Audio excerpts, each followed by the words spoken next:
What's going on, everybody? Welcome back to another video, and in today's video we're going to be talking about Superfly. So not too long ago, I actually did a review over on my buddy Rashadji Reviews channel for this movie called Superfly. It's part of the subgenre of Blaxploitation films, and I actually recently was starting to get introduced to some of them thanks to my buddy Rashadji Reviews over on his channel. The first one he had me check out was Foxy Brown, which I didn't have an abundance to say when I did the review for him, other than the fact that I didn't love it. It was definitely a very bad, poorly put together film, but it had its moments. It had its moments that made me laugh because of how bad it was, but I really didn't have an abundance to say. And then the next one he wanted me to check out was Superfly, and though this movie is not great in any way, shape, or form, there were things about it that I found very entertaining. I also learned in that review that I did on his channel that also featured Blacktastic Media that the basic understanding that I should have about these films is that even the Black community who enjoys these films, they usually watch these films as like a it's so bad, it's good kind of thing, and they just kind of enjoy the role that these films played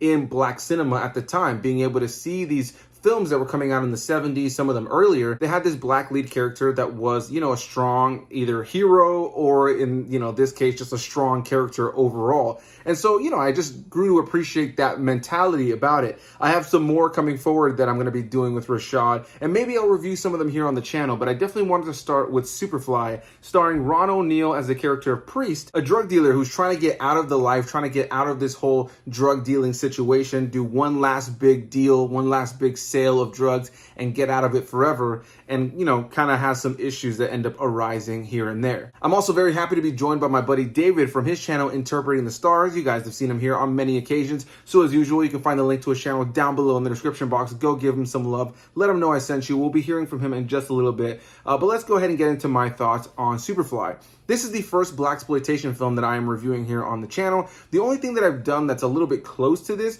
would be a spoof of the Blaxploitation era, which was Undercover Brother, which is a spoof of a lot of things, and it overall is just a really great comedy that I really genuinely love. It was my first collab review that I did with Blacktastic Media, which feels like a million years ago, but if you guys have not checked out that review, I highly, highly recommend it. But yeah, this is the first actual official Blaxploitation film that I am reviewing from that era. And what I could say about this movie on an overall level is that it's one of those things for me that's it's so bad, it's good kind of movie. There's elements about it that are incredibly entertaining, but it's because of how terrible the movie really is.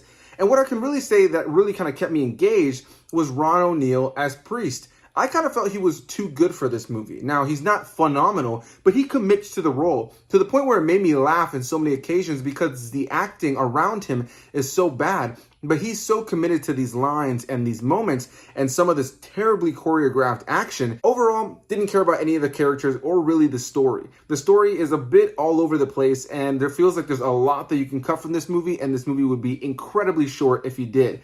I did enjoy the 70s music that you hear throughout the whole thing. There's one theme song that consistently plays throughout the course of the film. It's a little bit overused, but I did find myself kind of grooving to it when it did show up. Overall, this film is filled with unnecessary sequences, scenes, and little moments with elongated moments of either different stills, different pictures, and just like a slideshow overall, or just somebody walking around or driving around with this 70s music playing in the background.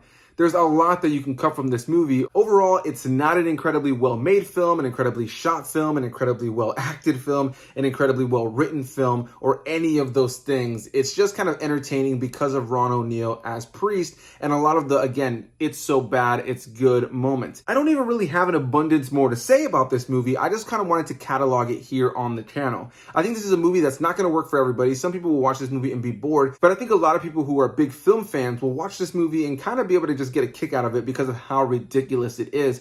And honestly, the performance given by Ron O'Neal really kind of kept me engaged in the narrative overall. Now, since I don't have an abundance more to really say about this, though there are some things I'm going to say on the back end of this review, let's go ahead and pass it on to my buddy David from Interpreting the Stars, hear what he has to say, and I'll see you guys in just one moment. So, you have a movie for me? Yes, sir, I do, and this is gonna be called Superfly, you dig? Oh, a superhero film, I like those. Those make money. Oh, actually, no, it's not a superhero movie, it's a blaxploitation film about a drug dealer. Oh, really? Yeah, and basically what he wants to do is to get out of the life, right? Start anew, start fresh. Well, of course, the drug dealing's probably incredibly dangerous. Well, I would actually say he's rather comfortable and richer beyond his wildest dreams. Huh. Then why does he want to get out right now? Unclear. That works. Anyways, so he has a plan, and his plan is to stick it to the man. Oh, sticking things to men is tight. Exactly, but see, there's the problem, right? He keeps having these run-ins with these dirty cops. Oh, I bet it's gonna be tough to get out of that situation if you're a drug dealer. Actually, it'd be super easy. Barely an inconvenience. Oh, really? Yeah, it turns out all he has to do is actually fight him off with a little bit of karate. Oh, very convenient martial arts skills. Oh yeah, and the entire movie, including those karate scenes, have funky jive 70s music going on in the background. Oh, I get it, it's a comedy! No, it's completely serious. Wow, wow, wow, wow, wow, wow, wow. So what do you think? Well, I guess there's only one question. Will it make money? Honestly, I think we'll make a ton of money with this. I think we're only gonna need $500,000 or so to make it happen, and then it'll make something like 60 times that at the box office, as crazy as that sounds. Then I already love it! Here's the review.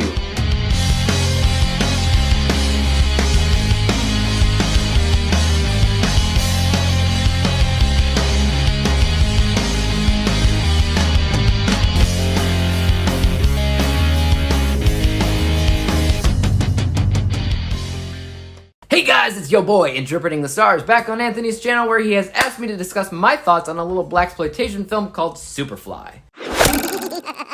So I've already kind of explained the plot of the film in my intro, that is a drug dealer getting out of the life, which proves to be a little bit harder than what he initially thought. Now personally, I do not have a lot of experience with blaxploitation films other than Superfly. I saw maybe the latest Shaft film, if you can consider that to be a part of the same subgenre. Anytime you have these exploitation films, I'm left a little bit confused since they all seem to be horrible movies, but at the same time, they seem to be that way on purpose. The few films that come to my mind are mostly parodies of the subgenre, more like the Machete films or Death Proof.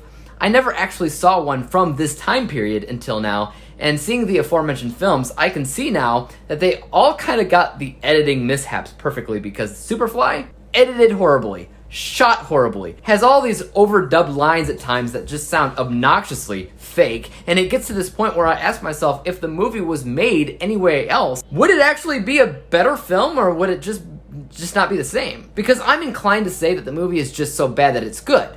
How can you make this bad of a movie without realizing you're making this bad of a movie? Before I talk about what I think works in the movie, I did want to continue on with the negatives since they are apparent. The 70s music never seems to stop, and it's like you're watching a really old adult film non-stop. They have a song in this movie that they play the entirety of more than once. There's a scene in the movie where they stroll into a bar and they just watch a band play an entire song from beginning to end before they continue on with the plot. Then later, the same song is played from beginning to end again while the movie has this photo montage. Also, the movie doesn't really even begin until the starting credits end, which is like 10 minutes into the thing. And don't let us forget there's a really horribly shot love scene in the movie that reminds me of the love scene in The Room that just overstays its welcome and gets really super awkward. I mean, most of the time it's zoomed into these people's armpits and belly buttons and stuff, and it's just so god-awful, and it never ends. And the 70s music didn't help either. This entire movie would be no more than a half hour long if they cut out all the extra filler material. The editing. This film is all over the place with that. So much so that, again, I can't help but think it's on purpose. I can't help but think that they're trying to be funny, because if I'm laughing at a movie that's actually supposed to be serious, I don't know what to tell you. Now, like I said, I do think that some of it works. And that all has to do with the fact that it's a movie that doesn't feel like it could work any other way. Like it had to have this bad of acting, this horribly choreographed karate sequences, this corny 70s music, these unmissable bad edits, that funky 70s lingo, all of it. It all seems necessary for the film to work, as weird as it sounds, and as much as I didn't actually like it. I felt the same way about The Room, which I think is a terrible movie, but it can't work any other way. It's like fossilized into this weird niche of film that I can easily see people going back to with tradition.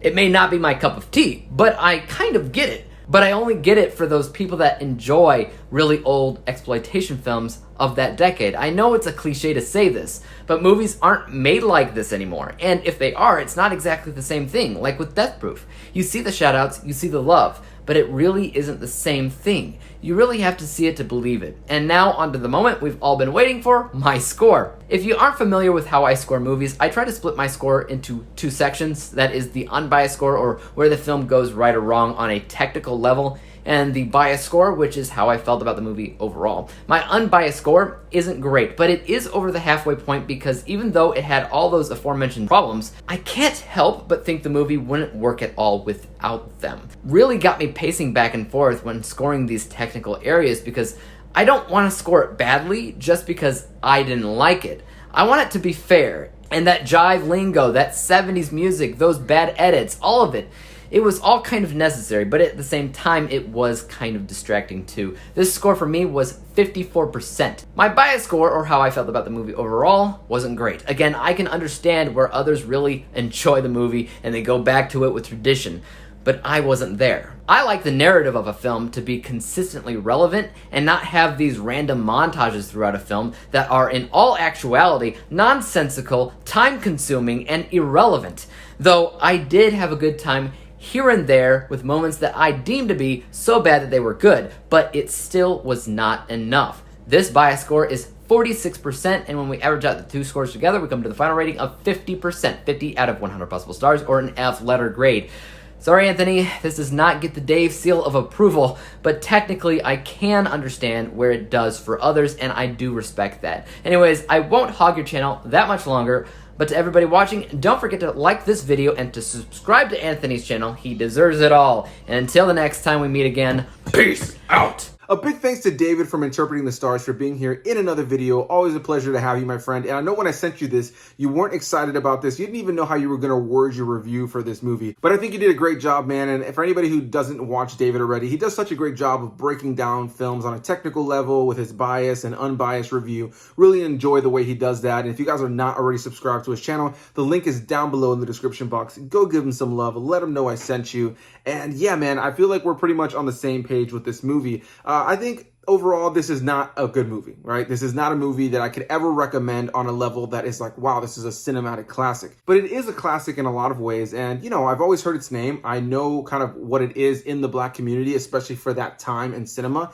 And I can never take that away from it, right? I think this movie definitely has its place in cinema history. But yeah, watching it by today's standards, it's not a classic film that has really aged well. So much about the editing and just the feel, the vibe, the acting, it's cringy, it's laughable.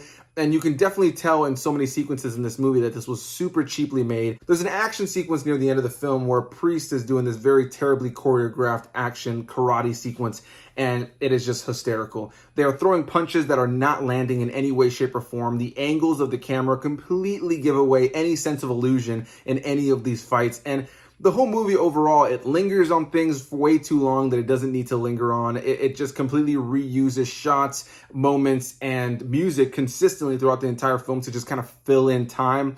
But I just found myself really entertained by Ron O'Neal as Priest. I think he did a really great job in this movie. Which leads me to the next thing I want to talk about, which is right after this movie was over, I decided to do a little bit of research on it. The first thing I learned was that the director of this film actually died in a plane crash in Africa, which is tragic. But I also learned that Ron O'Neal would go on to do a sequel for this movie, which kind of started this typecasting thing for him. He was typecast as this kind of character. He would go on to play this type of character in a lot of different kind of iterations, different movies. And though he had other small roles here and there, he was never able to break out of it. And the lifestyle that he portrayed in these movies, the lifestyle that he kind of helped invent for these kind of characters in movies, would be really the lifestyle that ended up killing him. He kind of never really escaped it, and he ended up dying eventually due to the kind of life that he led, which was very similar, from what I understand, to the characters that he would play in movies like this, which is a shame to see because I think he was a really talented actor, and there's so many moments in this movie where I really believe him as the character of Priest.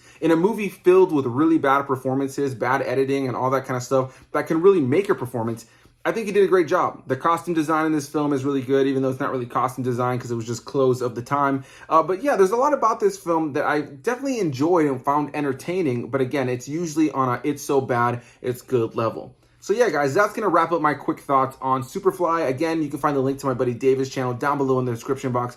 Go give him some love. A big thanks to him for being here in this video to talk about a very ridiculous film, but a film that definitely holds its place in cinema history, and I understand why people have always talked about Superfly, why it got a sequel, and why it ended up getting a remake, which I may be talking about very soon with a very specific person who understands that this is them if they're watching it. But yeah, guys, that's going to be my thoughts on Superfly. Please leave your comments down below. Have you seen this movie? Have you not seen this movie? Are you interested in seeing this movie? I definitely recommend it, not because it's good, but because it's at least worth a watch for you to either have a laugh at or just kind of be able to see how ridiculous this film is and how ridiculous this subgenre can sometimes be. A big thanks to Rashad G Reviews for putting me onto this movie, and I look forward to checking out more Blaxploitation films as time goes on. You guys can also find the link to Rashad's channel down below. I'll leave that down there so you guys can go and check out some of the collabs we've been doing over on his channel. So yeah, guys, I'll see you guys in the next one. Like button, hit that subscribe button, comment your thoughts, and I'll see you guys in the next one. Bye-bye.